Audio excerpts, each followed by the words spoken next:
I keep restarting this video and even got like 8 minutes into a video and I just like suddenly was like, no, fuck this. I don't like it. Okay. Here's the most honest, brutal thing I'm going to say. I don't want to fucking do anything anymore. I don't want to work. I don't want to struggle. I don't want to create for somebody else's vision. And I don't want to keep holding myself up to, I don't know, someone else's standard. Yeah, that's what I wanted to say. That's what I wanted to come on here and say. I am going to make this a channel where I literally do channeling, but I feel like it's like all this garbage is in my throat and I got to get it out before something clear and beautiful can come in. And, you know, even like the garbage is maybe blessed because like we need to hear it and acknowledge it and see it for what it is before we can get to a better place. So if you're feeling it all blocked or frustrated that you know even like what you want to do and you can't seem to get yourself there, well, listen to me. I'm here to tell you you're not alone. Okay? Here, let me drink my spirit water, which is just water with like an amethyst thing, but I love it. I don't know, I love it.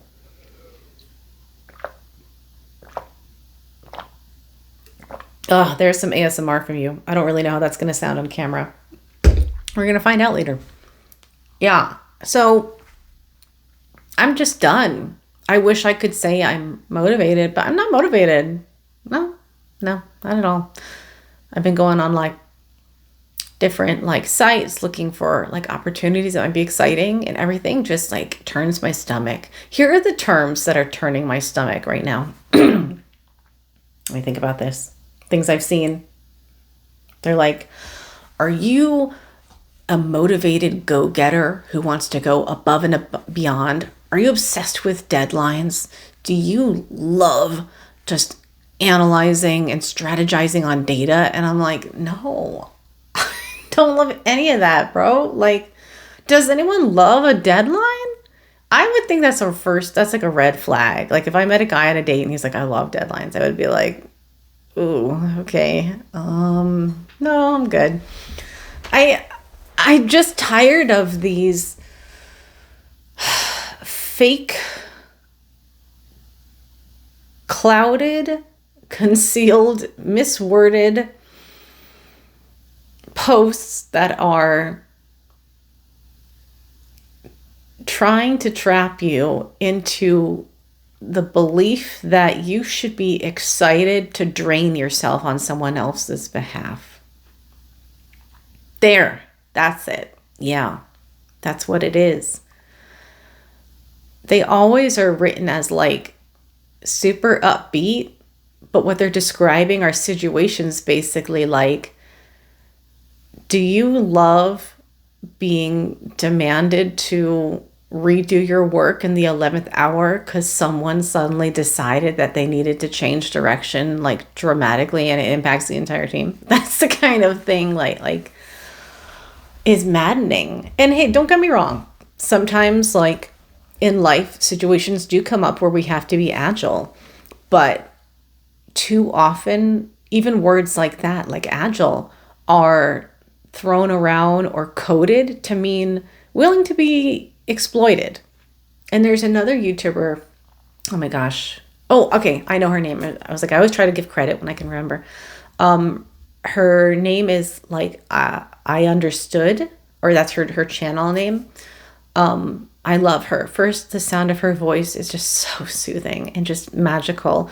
But she says something about expression, not exploitation.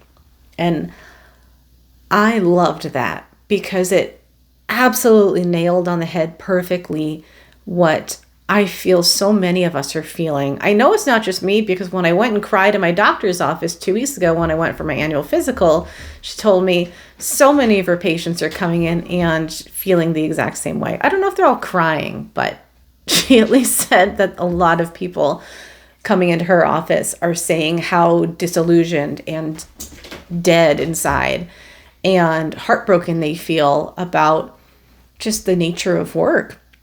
And it's been true across the board, whether you're working in a so-called white collar job or a blue collar job. So I really feel for everybody who feels like they're not in the right place right now, or working so hard and still struggling, or working so hard and not knowing why they're working this hard.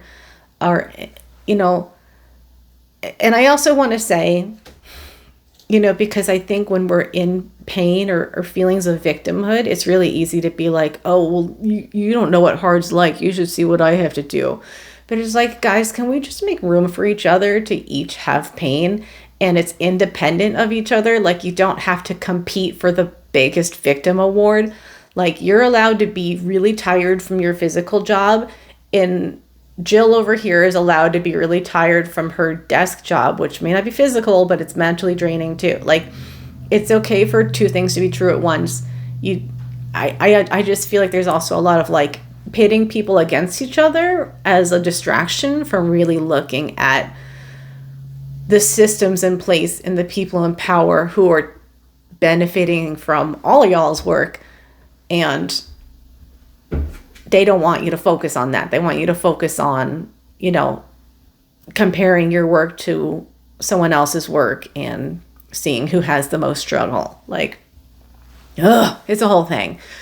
So it's like, let's just give each other a hug, give ourselves a hug, and just say, like, it's okay. You're struggling. I'm struggling too. Whatever situation you're in, like, I'm making space for you. You do not have to apologize for being tired. You don't have to downplay being tired.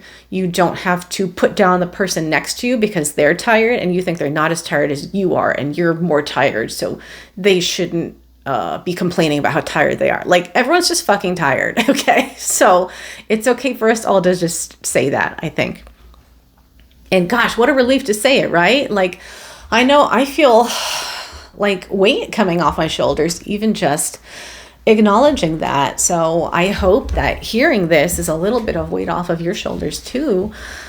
Like, you're doing a great job. If nobody has told you today that you did a great job today, I'm going to tell you that. Even if you lay in bed and doom scrolled on your phone, or if you got out of bed, but like all you did today was like make breakfast and feed your dog and stare out the window and just like wonder about the dissolution of society. And like, that's like, I think a better spent day than many of us could say we've had. So it's all good. We're good wherever we are in the moment.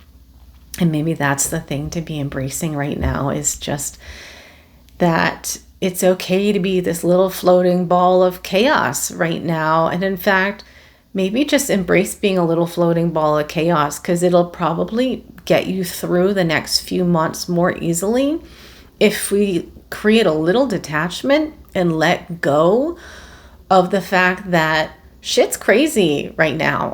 And it's going to be while systems break down so new ones can be created. And if you are interested at all in things like Mercury retrograde, I know that isn't something that everyone resonates with, but it is interesting. We are in this period now where there is opportunity to go back to the drawing board, so to speak, to reconnect with people maybe you haven't heard from in a long time, to, open like a drawer where you've got a journal full of like ideas and like dust them off and be like, do these still resonate with me, or maybe have they evolved? It's really like a beautiful time to revisit and reimagine with the new perspective that you have now. And chances are, if you're still listening to this video, it's because you are resonating with the feeling of being triggered and torn to pieces and absolutely shattered and just done. You're in your doneness era. Like, done with the bullshit, done with living a fake life, done with grueling work to no purpose, done with serving institutions that don't seem to serve you, done with being part of things that feel icky, like fast fashion, or I don't know, that's the first one that comes to mind to me, but like anything, like everything needs healing, from people to places to institutions. We know we need it. And it is happening. It is happening. And, it's been happening in stages. And this is why I bless the work of the people who've like gone on ahead, because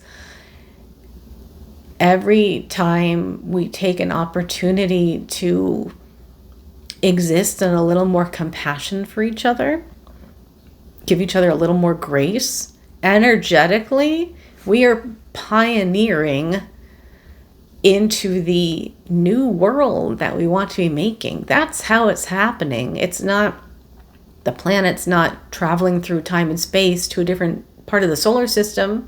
We are shifting ourselves energetically into, think of the quantum physics, we're like recreating the thought forms, like the particles are reforming and forming and forming, but they're forming in different ways as we shift our focus and attention towards more grace, towards more heart-centered thinking, towards less tolerance for BS.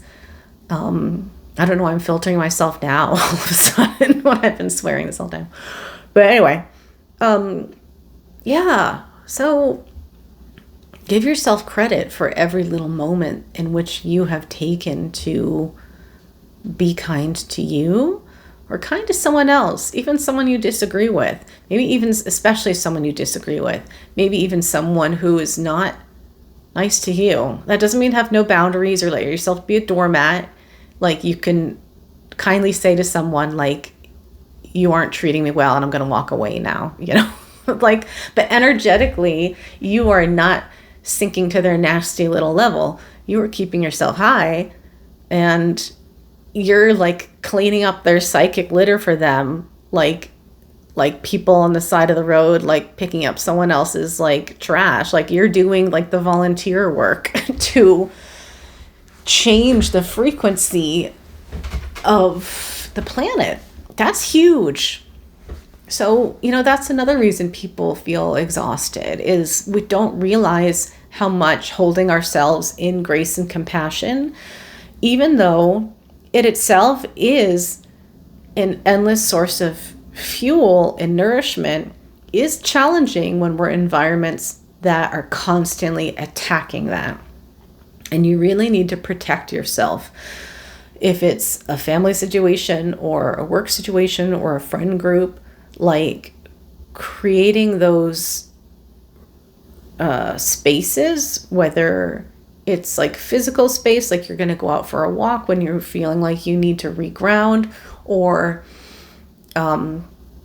like maybe I'll even say like ritualistically, like you're going to carve out time where you make sure no matter what, you're going to like meditate in silence for half an hour every night before bed, because like you need that to stay sane. Like, you define for you what that looks like, but it is so important that you honor that in yourself right now, going forward, like forever. Like, this is the beginning of a new forever. You can't go back at this point. You have to imagine that your new energy is like a little flame. Like, imagine you've got like a little tea light, and you have to carry this little tea light to, maybe let's say like your new destination is going to be a big bonfire where you're going to bring the tea light and like light that fire. But to get to that bonfire, you have to protect that flame. You cannot let someone come over and dump water on it. You can't let someone blow it out. You can't let somebody crowd your space out so there's no oxygen to feed it. You need to treat that little flame like it is absolutely sacred. And that is the new core of you that is awakening, that you must protect at all costs. You cannot afford to not honor this part of you anymore. It is the part that is feeding and sustaining you, and it is also the part that is going to fuel. Ooh, and I heard the word farm. That's interesting. I'll have to get into that. I don't know what that's about. But fuel and farm the new world we're creating together. Can you tell me more about what farm is about? Fuel and farm.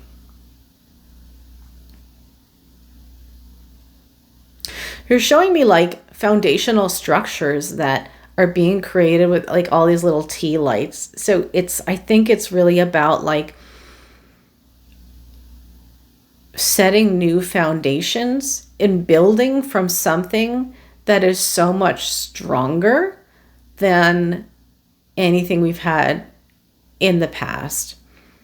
Yeah, because that's part of why these systems are breaking down, is to allow us the space energetically and physically to build anew. And it's like each of us carrying our little light is going to set it down almost like in the corner, like a cornerstone of a building. And that is going to form the new foundation for what is built there. So yeah, I love that little metaphor. Thank you. Yeah, so keep that in mind. Like imagine like your desire is like that little tea light. And you can imagine too, like it grows big and strong when you feed it. Maybe you're lighting a bigger candle with it as you go on, and it gets like to be something like solid, like a torch or something that you can like carry forward. But right now it feels like a little baby, like something so precious that needs to be protected and nurtured so that you do not dismiss it or blow it out or underestimate it. Don't underestimate a tea light. You can like bake with a tea light. You can fry and saute things with tea light. You ever seen those like videos where they like put a little tea light down, you put like a pan on top or heat a room with it? I mean, fire is fire. Like, don't underestimate the power of fire. So that is you, my friend. That is the energy of what you want to be carrying forward. So keep your focus on that. And again, when you feel moments of exhaustion, imagine your little tea light is like getting dim, and think of like what you want to do to reignite it. And don't have the fear that it's just going to go out completely. That's not possible. It's always going to be like flickering, okay? But I want you to treat it as gently and with as much reverence as you would a baby, like something you would protect at all costs. That is this internal flame that you are now holding sacred as something that is an inviolate part of you that cannot be abused or have a boundary crossed by anybody else. And the more you exercise this idea in your heart and your mind, the more it's going to translate into how you interact with the environment, and you will begin to see a shift then in the environment. So yeah, I'm going to leave it at that tonight. Thanks for being here as always, and I will see you in the next video. Mwah!